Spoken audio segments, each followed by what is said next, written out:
যখন ফেরাউন সাগরে ডুবে যাচ্ছিল তখন হযরত জিবরাইল আলাইহিসসালাম কেন তার মুখে কাদা ঢুকিয়ে দিয়েছিলেন আসুন জেনে নিই। রাতের বেলা হযরত মুসা আলাইহিসসালাম বনী ইসরায়েলকে গোপনে নিয়ে যাচ্ছিলেন, কিন্তু ফেরাউন এ খবর পেয়ে গেল। সে সঙ্গে সঙ্গে তার সেনাবাহিনী প্রস্তুত করল এবং বনী ইসরায়েলকে ধ্বংস করার উদ্দেশ্যে তাদের পেছনে রওনা হলো। যখন সকালের সূর্য উঠল, ফেরাউন তার বাহিনী সহ বনী ইসরায়েলের একেবারে মাথার ওপর পৌঁছে গেল। তখন পরিস্থিতি ছিল এমন, সামনে গভীর সাগর, পেছনে নিশ্চিত মৃত্যু। ভয়ে বনী ইসরায়েল চিৎকার করে উঠল, নিশ্চয়ই আমরা ধরা পড়ে গেছি। কিন্তু হযরত মুসা আলাইহিসসালামের ঈমান এতটাই দৃঢ় ছিল যে ভয়ের ঝড়ও তার সামনে নিষ্ফল হয়ে গেল। তিনি বললেন, কখনোই না, নিশ্চয়ই আমার সঙ্গে আমার রব আছেন, তিনি আমাকে পথ দেখাবেন। আল্লাহর নির্দেশে তিনি তার লাঠি সাগরের পানিতে আঘাত করলেন। মুহূর্তের মধ্যেই সাগর ফেটে গেল, পানি দুপাশে বিশাল পাহাড়ের মতো দাঁড়িয়ে গেল এবং মাঝখানে একেবারে শুকনো পথ তৈরি হয়ে গেল। হযরত মুসা ও বনী ইসরায়েল সেই পথে এগিয়ে গেলেন। ফেরাউন ও তার সেনাবাহিনী উদ্ধত ও শত্রুতা নিয়ে তাদের পেছনে ধাওয়া করল। যখন হযরত মুসা আলাইহিসসালাম ও বনী ইসরায়েলের শেষ মানুষটিও অপর প্রান্তে পৌঁছে গেল,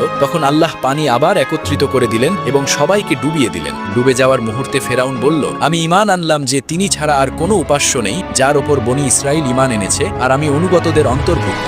যখন হযরত জিবরাইল আলাইহিসসালাম এটি দেখলেন, তখন তিনি সাগর থেকে কাদা তুলে ফেরাউনের মুখে ভরতে লাগলেন, এই ভয়ে যে সে যদি তওবার শব্দগুলো উচ্চারণ করে ফেলে তবে কোথাও আল্লাহর অসীম রহমত তার কাছে পৌঁছে না যায়। আল্লাহর এই অপরিসীম রহমতের জন্য আপনি কি এখনো কমেন্ট ও শেয়ার করেননি?